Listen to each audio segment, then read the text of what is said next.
আসসালামু আলাইকুম। সবাইকে স্বাগতম জানাচ্ছি নতুন একটা ভিডিও এপিসোডে। কথা বলতে চাই ২৫ বছর পর ইনিংস ব্যবধানে জিম্বাবুয়ের কাছে দ্বিতীয় হারটা হারল বাংলাদেশ। হারাতে একমাত্র টেস্টে বাংলাদেশ দ্বিতীয়বারের মতন জিম্বাবুয়ের কাছে ইনিংস ব্যবধানে এই ম্যাচটা হেরেছে। আপনি যদি দেখেন এই ম্যাচে বাংলাদেশের ব্যাটিং ব্যর্থতা যেমন ছিল, বোলিং ব্যর্থতা তেমন ছিল।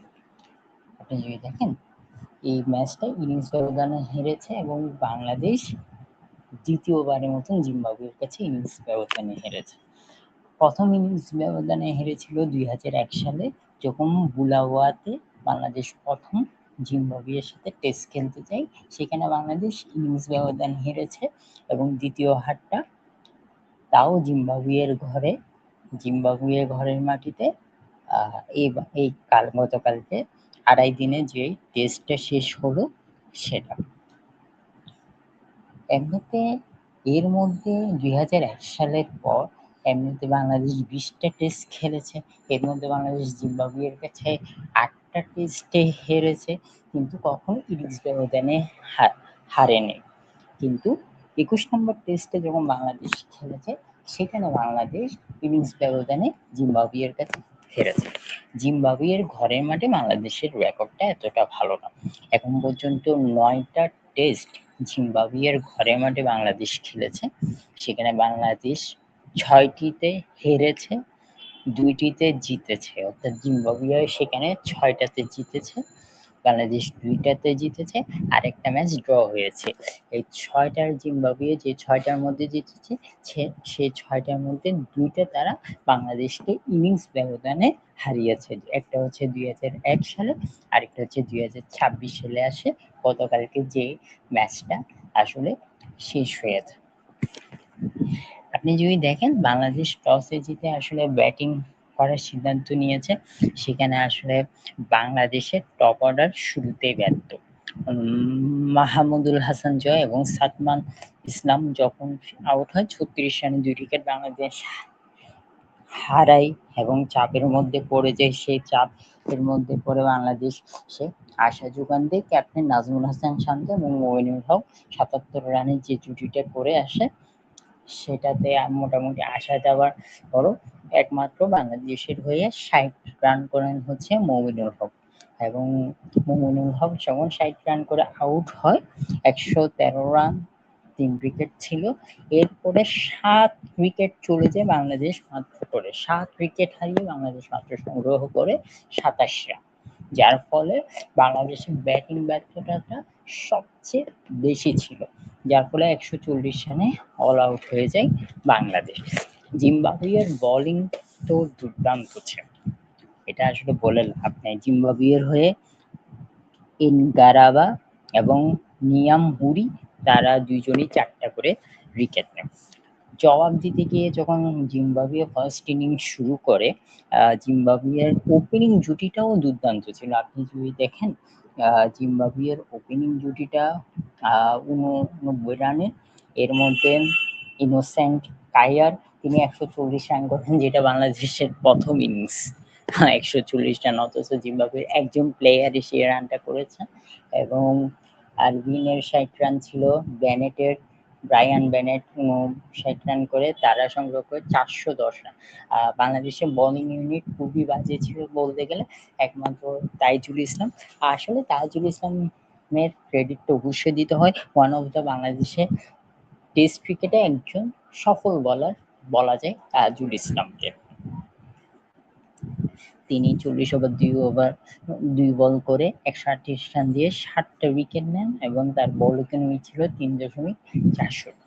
এর ফলে ২৭০ রানের লিড দেয় জিম্বাবুয়ে। কিন্তু বাংলাদেশ যখন আসলে দ্বিতীয় ইনিংসে ব্যাট করতে আসে, বাংলাদেশ চেল্লাও সেই কদু, একটা কথা আছে না, এরকম পরিস্থিতি আসলে বাংলাদেশের জন্য তৈরি হয়েছে আর কি। ঠিক সেম টপ অর্ডার আবারও ব্যর্থ, যেখানে বাংলাদেশ হচ্ছে ৪৬ রানে শুরুতে ৩টে উইকেট হারিয়ে ফেলে।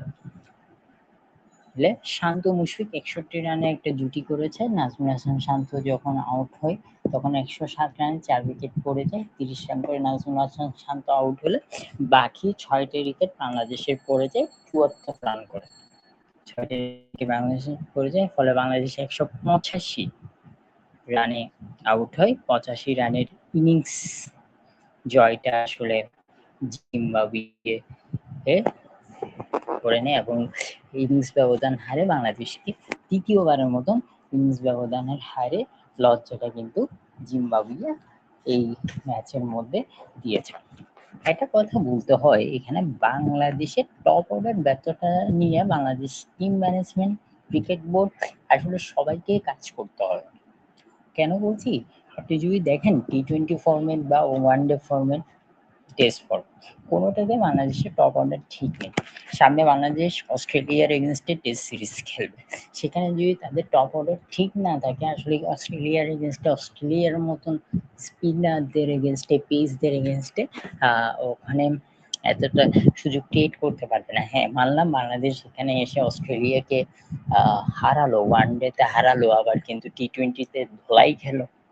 আপনারা জানেন অস্ট্রেলিয়ার এগেনস্টে টেস্টের মধ্যে লায়নের মতন বলার আছে যারা আসলে বাংলাদেশের ব্যাটসম্যানকে চুটকিতে আসলে শেষ করে দিতে পারে, এরকম আসলে অ্যাবিলিটি তাদের রয়েছে। বাংলাদেশে আসলে প্রপার টপ অর্ডারটা ঠিক নেই বলতে গেলে। দেখেন টেস্ট খেলা হচ্ছে 5 দিনের খেলা, একদিন বাংলাদেশ যে পুরা দিনও ওয়েট করে, একদিনে অন্তত 2টা সেশন ওপেনার 2 জন, বিনার উইকেটে কমপক্ষে 200, 150, 200, 300 এরকম রান করার এবিলিটিটা বাংলাদেশের আসলে কোনো প্লেয়ারের টপ অর্ডারের মধ্যে নাই। সেটা আপনি যদি টেস্টে বলেন, টেস্টেও আপনার হচ্ছে যে টপ অর্ডার কম রানে আউট হয়ে যাচ্ছে।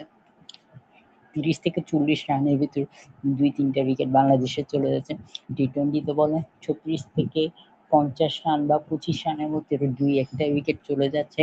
ওয়ানডেতে বলেন সেম। তো বাংলাদেশের আসলে top order, proper top order না থাকায় বাংলাদেশ আসলে বড় কোনো স্কোর করতে পারে না।